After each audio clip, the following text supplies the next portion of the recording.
Donny, Hi, is this Bay? this is me. How you doing? I'm doing great. How are you, Bay? Good. It's been a while. Yeah, we talked last year, and I was looking forward to talking to you again now. Absolutely. I'm excited, man. Actually, we can go right into it because, that's how I wanted to start it off. But, at this point, you got to be excited, too, with a new album, first new album in 30 years. Right. Yeah, definitely. It's, we put some work into that, and the release of it had been delayed for about 4 or 5 months. It was going to come out originally in November of 2014. Oh, wow. So we, it's we're saying about time. Good to get something out there, something new, and let people hear another edition from Trauma. Yeah, well, it must have really been killing you then for, being delayed for those 4 months. It must have been driving you guys nuts. Little bit, yeah. I mean, things always take longer than you think, but I guess timing was considered to be better for late February. So, right. So here we are, getting the word out. Nice. Now, I mean, it came out a few weeks ago, end of February. Yes. And I've been going through, doing research and all the reviews are really positive. So, I mean, that's another thing that everybody's got to be happy about in the trauma camp. Very, because you don't know what you're going to get. People have opinions. Critics are experts at what they do. I mean, they're very educated about whatever genre or whatever medium they're criticizing, and so right. They really do some digging and some scratching, and so for the most part, very nice reviews. We're really happy about that, and a few people aren't so overwhelmed by it, and that's fine too. Each to his own, but it's I'm glad that's what you're seeing too, Bay. Yeah, and you know what, dude? It's got to be a whole new world for you too, because I mean, when you guys put the first album out, there was no internet, there was no instant gratification of people putting these reviews up. You'd have to wait months to see them come out in magazines or fanzines or whatever. Where now you're instantly bombarded with it. Yeah, and that was actually back in the day. That was actually one of the problems with the band, is that we really had no follow-up to anybody. People were liking us in Europe, and we weren't even aware of it. There was really no PR machine with the record label, Shrapnel Records, and so things happened via snail mail. And we were the band members. We were practicing and wrote songs for a second album, which was never recorded, and playing a lot of shows, and we really were pretty oblivious of promotion and all of that. We had our eye on the future, and ironically, that was part of the demise of the band. Wow. Now, did any of those songs you guys had written for that second album years ago, have they made it through the test of time onto this album possibly? No. No, it was a different writing team. One of the former guitarists and myself, and I don't think any of that material will ever be recorded. There was a very rough demo tape done, but I think it's more about the present and the future. Sure. Well, you just said it's a new writing team. So how was it now going into this with a new writing team, a whole new technology, a whole new world of recording? I mean, it had to be completely different for you this time around. Yeah. Yes and no. Some things were pretty similar, and I'm writing the songs with Kurt Fry, the new guitarist. Kurt and I have known each other a long time. He and I played in a band together. Chris Gustafson, our drummer, played in a band with Kurt years ago. Our new bass player, Steve Rebello, played in a band with Kurt years ago. So you get the idea. Right. We're kind of, these like stepbrothers that have resurfaced together, if you will, and and so into a new band. And so we kind of knew what it would sound like with all of us together. And so basically the way these songs were written was Kurt brought ideas to the band or just to me, and, licks, sometimes, arrange songs, chord progressions. I would write lyrics. We would all, put our touch on it. And the songs that we liked the best were the ones that went on the album. Nice. Now, how about also too, like with the live shows now? I mean, you guys did some shows over in Europe last year, correct? We did, yeah. Only a few, but we went over to, in part, we went over, to get our feet wet there, and people had asked us through the years, well, why didn't you guys ever play in Europe, and are you going to play in Europe? So a festival fell into our lap. The promoters were longtime fans of the band, going back to the Scratch album, and so they brought us over, and we played the HOA festival there, and then played a show in Hamburg, and so it was a quick in and out, and we had a fantastic time. All the other members of the band had played in Europe before. I was the one who hadn't, and so they were eager to get back, and now we're all eager to go back again. Nice. Now, how was it? I mean, it's like a whole new generation now you're playing in front of. So was it kind of weird to see, like, as you're older now, like maybe teenagers still getting into Trauma? Well, that's we'll welcome anybody. So, and the festival we played, there was quite a range of ages, and a very devoted heavy metal following goes to this to the HOA festival there. It's well known as being just a really good time and really good people, and that's sure what we saw and felt. Nice. Now, how about you yourself personally being back on stage? How was that for you? Oh, it's great, wonderful. Especially with this band, I've been in a number of other bands through the years. Always wanted to resurrect Trauma. Chris always wanted to resurrect Trauma. So I think it was just a matter of all the members have been so busy with other bands through the years, and of course, life, that we never were all able to, be in the same place and time.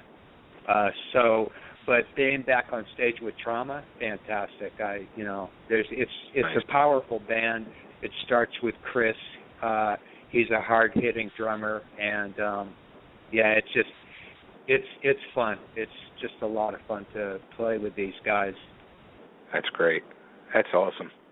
Now, and it's funny because you said, you really wanted to be doing Trauma, through the years. I talked with, I don't know if you remember the band, and they were around back in the early 80s, Madam X. They were signed to Jet Records. And I talked to a bunch of them recently. Actually, I interviewed a whole band one by one, but the bass player told me, he didn't play, after they broke up in the late 80s, he really didn't play with anybody else since then, and they just got back together last year. And he said, unless I was playing with that band, I didn't want to play with anybody. Yeah, wow. Yeah, he was definitely in love with that band. So, I mean, I can understand that. That's what I always wanted to do. We had a shorter life originally than I wanted, and so that was always something that Chris and I especially felt would happen someday. It just took us a lot longer than we thought it would.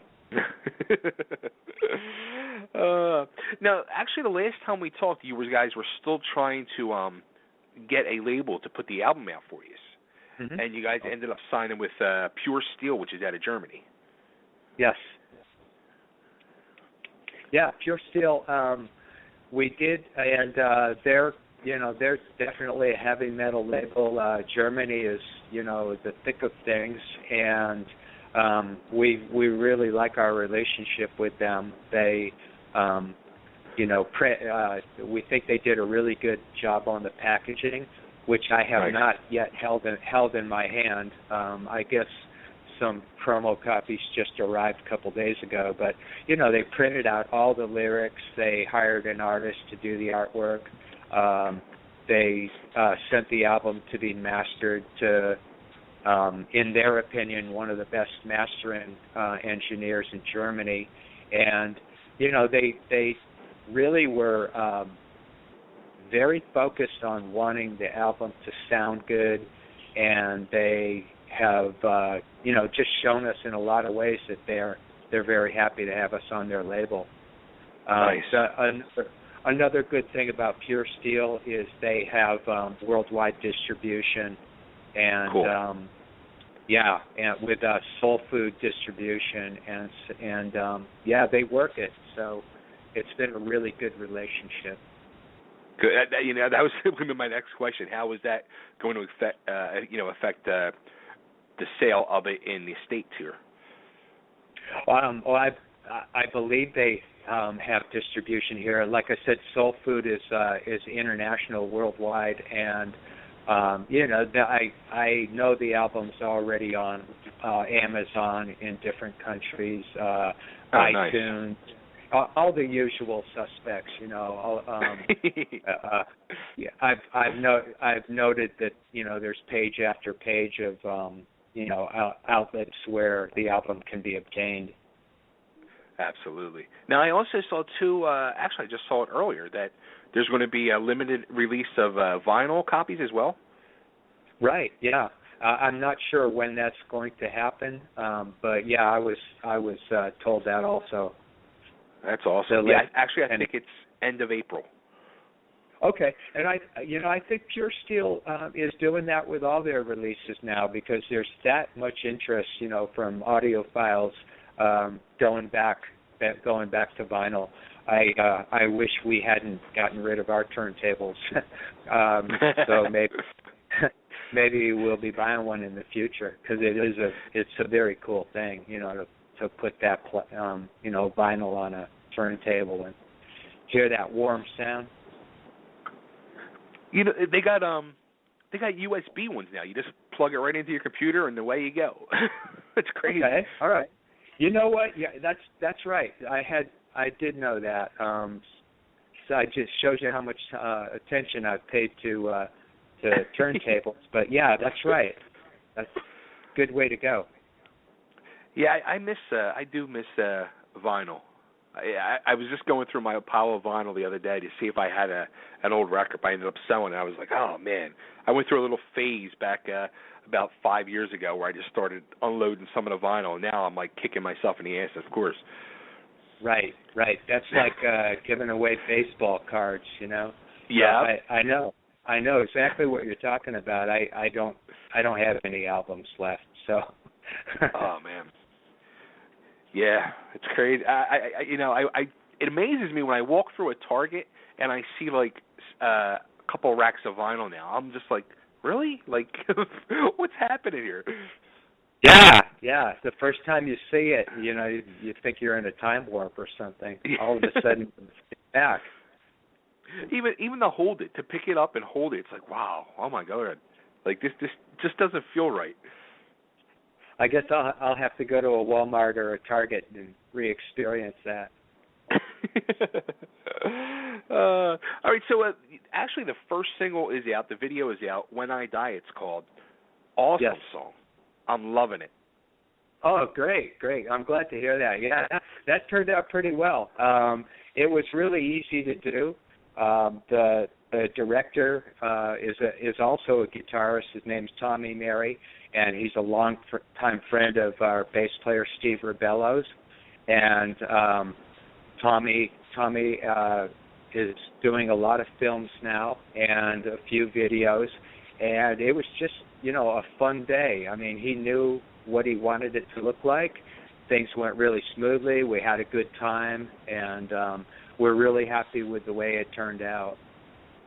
Yeah, it came out awesome. It really did. The video, the song. Actually, I got the whole. I actually got the album off iTunes the other day. I haven't had a chance to listen to all of it, but from what I've seen so far, heard, it's friggin' awesome. Oh, thank you. Thanks for saying so, Bay. I really appreciate that.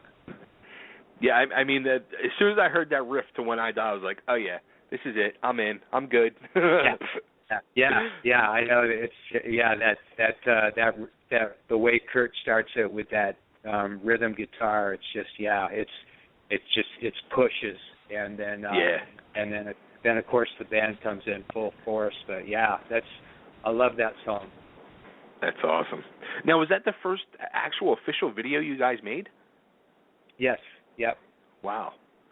So that was a new experience for you. Well, with the new band, that is, the one and only video we've made so far. So okay. I'm not sure what song would be next. I would kind of like to, a brand new song. We've just started writing new songs again for another album. So, but yeah, there's been a little bit of discussion about doing something else with Tommy. Nice. Now, actually, I was reading when I was going through and reading a bunch of stuff yesterday, and I haven't heard it yet. And it's bothering me. I got to listen to it. But you guys did a ballad on the album? That must be a song called "The Long Way Home." Okay. That's the closest thing to a ballad. There's really no slow ballad that I can think of, but that's probably what they're talking about. It starts out with Kurt and myself. It starts out with Kurt, and then I come in, and I guess you could call it a ballad. It's kind of bluesy and slow and quiet, and then the band comes in, with pretty powerful lick. So. Nice. Yeah, but it has to be that song because nothing else would even come close to qualifying as a ballad. It's kind of a song of regret and isolation. A person who has really sacrificed everything to be a road musician and kind of has some regrets about it. Wow, that's deep. It's a cool song. I really like it a lot. We all do. It's probably the most unusual of the songs on the album because of the bluesy feel to it. But when Kurt first brought the idea to the band, we just thought, that's really a cool song. That's awesome. Now you said you guys are already writing songs for the next album. So I mean, Trauma fans and the band, I mean, you're putting it out there. Like, you guys are all in now. I mean, this is no just like little, we're going to screw around and just, do a little bit here and there. I mean, you're already working on a new album. I mean, so you guys aren't playing around no more. No, definitely not. No, we'd really like to have a lot of songs out there, more videos. We want to get out and play live as much as we can. We'd like to just continue to do this. Like I said, everybody through the decades has put a lot of energy into other bands, but this one feels really good. And me being going way back in time with Trauma, being an original member and all, it's the one and only band really I want to be in. See, you have that same feeling deep down. I mean, Trauma is like your baby if you think about it. So I could totally get that.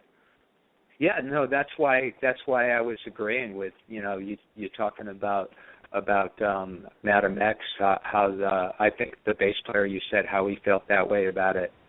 Yeah. Yeah, that's awesome. I could totally feel that way too. Like with the band, I played in a band here out in Philly for 16 years, and like other people were like, "Come on, let's do this and let's do that," and it was just like I'd go and do it once, and just the heart wasn't in it. It was like, I want to be doing the other thing. I don't want to be doing this. So what? Yeah, yeah. I was reading about that. It was like a punk band, right? Kind of a yeah. The Dead Gerber Babies. Yeah, Dead Gerber Babies, right? Awesome name. I laughed when I saw that. And 16 years with a band, that's a long time. So yeah. 16 years, and I think just as many band members too. Okay, well, yeah, that happens. Oh, too funny. So, all right, so are you guys going to be going, I guess you're going to go back overseas and do some more shows over there? We'd really like to. Nothing confirmed yet. The album's come out. We're, getting the reviews that, we mentioned before. We're getting airplay in a number of European countries now. I don't know to what extent. I'm just getting kind of isolated reports and Gotcha. And reviews from just about every country in Western Europe, and some interest in Russia, which is kind of intriguing. Poland. We'd like the interest to build up so that somebody will bring us over to do some touring. I mean, how was that for you? I mean, I couldn't imagine, but like, how is it for you being where your music is? You're getting that reaction from like Russia. I mean, when you're making your music, I mean, you're probably only thinking in reality like the United States, and then when you hear like Russia and the labels out of Germany and stuff like that, I mean, it's got to be kind of a weird feeling.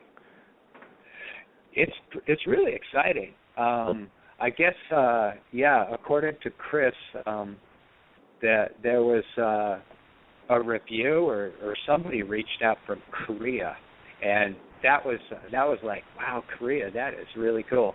So I mean, that's exciting. We'd love to go to all those places. Brazil. Wow. A lot of people in South America have been watching the video, and so that would be a really interesting place to go for us. So it's with the strangeness, because you mentioned it must be kind of weird. The strangeness is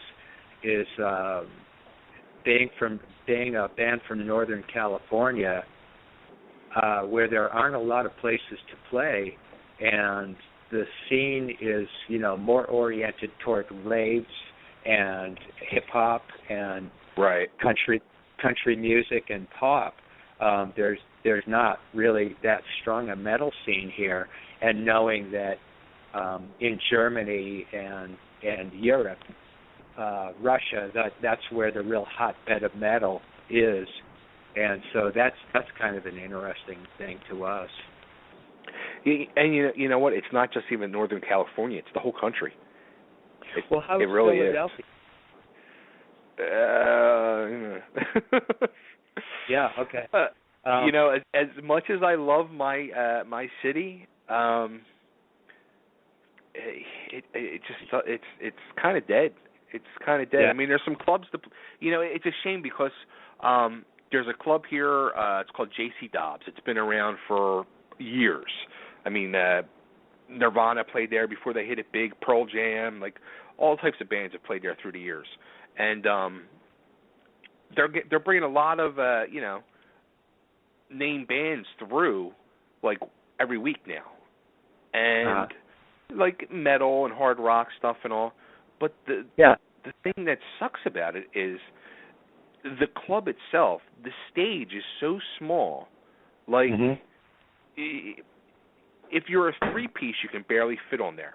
So let alone when you're a 4-piece or a 5-piece, it's like forget it. Like I honestly, I don't even go to the shows there just because of that. If I want to go see a band be able to rock out and enjoy themselves on stage, not like worry about banging into each other.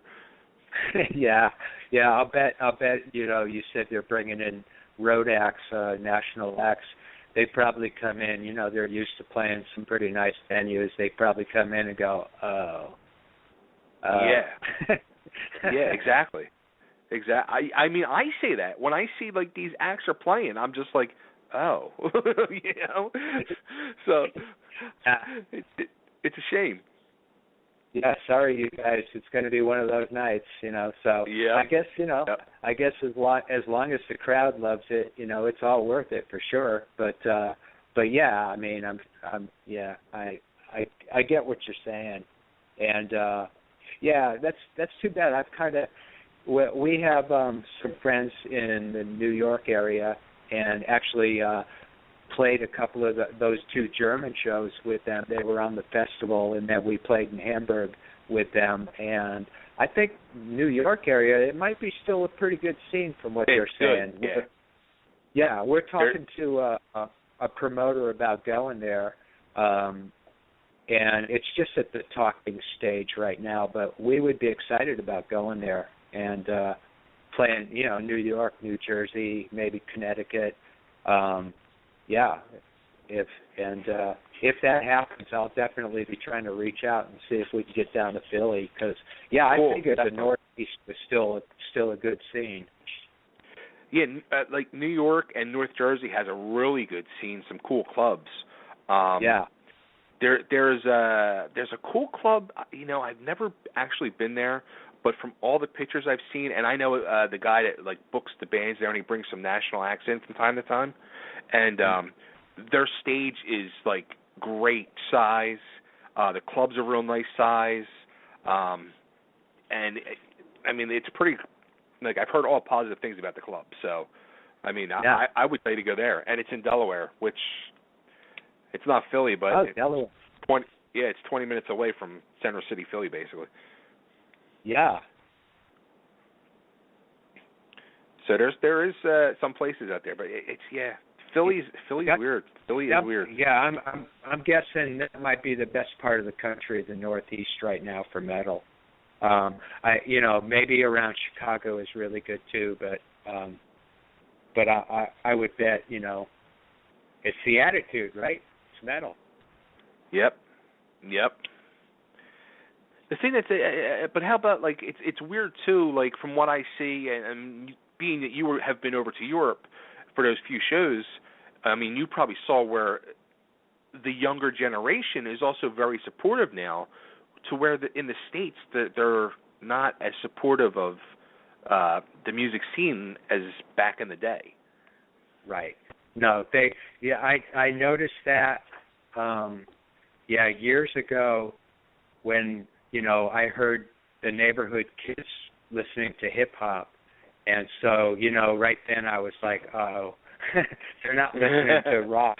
They're not listening to classic rock or hard rock or metal, and so and then of course in the United States we're so inundated with what the media wants to be out there, music, fashion, all of that, and so it's just metal's underground again. Yeah, it's weird. It's so weird.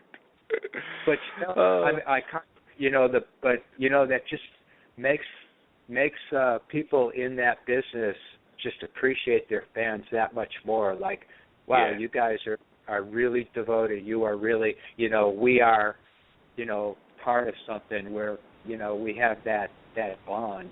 And so I'm not generalizing on the type of person that is, but just to know, okay, we still love this kind of music. It still gets us excited. And there's a beauty to that. Yeah. Now, so I guess you guys haven't had a chance to actually play like in your home area then. We have. We've done some shows we did a couple of shows in Nevada. Reno, Nevada is a big entertainment center. We did a couple of shows up there. We're playing next week at a place in the Sierra Mountains. It's actually a brewery nightclub owned by our bass player, Steve. And and so Steve and his wife have a brewery, restaurant, nightclub, and they bring bands in every weekend, and they have comedians on other nights, and they're doing really well, and they're brewing some great beers. It's the place is only a little over a year old, but we always have said, okay, yeah, Trauma's gonna play that club, so we're gonna play up there next Saturday, and nice. And then like I said, we're building up reaction to the album, and we'll be reaching out and to promoters and things like that, and try and get out on the road. Cool. Yeah, it seems like that's like a hot spot too, like out in like the Vegas, Nevada area and Arizona compared to California. Yeah. To me, California is hip hop now, and yep. I mean, everywhere I go, there are metal fans. Don't get me wrong, but a lot of the venues have disappeared, and the ones that have survived are small, and venues that have metal, and they may have a metal show now and then, but the rest of the time it's pop and country and raves and all of that, and it goes back to your comment about the younger kids. What are they listening to? Well, the biggest thing going around here to Northern California are usually the raves, and then right. Kids come out in droves for that, and I get it. I mean, it's a wild good time, but it's got nothing to do with the kind of music that we're. Yeah, exactly. Yeah, nothing at all. No. All right, so 2015. The definitive plans are just to keep, like you said, building up the album and get the word out there and get out on the roads, no matter where it is. Yeah, we were gone a long time, and so it takes work to tell people, hey, we're back, and it's not just not a one album fluke, and so like that, and it's just the album's only been out a few weeks, and like you said, like what we're saying, a very favorable reaction over large areas, geographic areas, and so like to put all that together and just spread our legacy further. Right. Do you feel? Because you had just said something and it had me thinking. With you guys being on for so long, do you feel like now you have to catch up on all that time and do as much as possible? Yeah, well, I think that's right. But we're just kind of doing things naturally. We were gone a long time, and I wish, I have some regrets that we hadn't done this sooner, but there's nothing I can do about it. You just have to let go of it. And, everything we've done since we've gotten, reunited, the band, although it is with, some new members, has really, just kind of taken its natural course. And and so we'll continue to do that. But, Scott Thomas is getting the word out on the band, and Pure Steel is, and we have a booking agency in Germany. We haven't worked with them yet, but they are getting the word out for the band, and so like that, so what we can do, what we can control is we can continue to write songs and be ready to play shows. Cool. Very cool. Yeah. Well, you're ready. I'm ready. So let's make the rest of the world ready. Yeah. Okay. All right. Any help you feel that you want to offer there, like being on your show is much appreciated, and I'm really glad that you like what we're doing, Bay. That's really good. I really do. And honestly, I'm really happy for you guys to be doing it again. And I mean, more power to you, man. I feel your pain where you say, having some regrets, wishing you could did it some more earlier. But yeah, I'm proud of you, man. I'm seriously. I mean, it's got to be a very gratifying thing now to be doing this again, and you got to be really proud of yourself. Thank you very much. Yeah, well, I don't know. We just I'm not sure where pride comes into that, because I think we're always looking at tomorrow. What's tomorrow going to bring? But those are really kind words. So thank you very much. I appreciate that sentiment a lot. Awesome. You're quite welcome, Donny. And where can everybody go to get that album? Well, they can go to puresteelrecords.com. There's quite a price range. I've noticed in different outlets. They can go to Amazon, they can go to iTunes, even CD Baby I saw had it. Just about every outlet.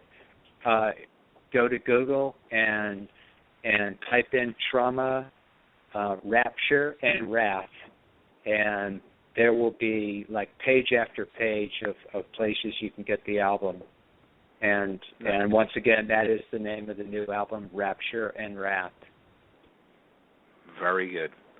And the new single is When I Die. And as we say goodbye, I'm going to leave you on that note.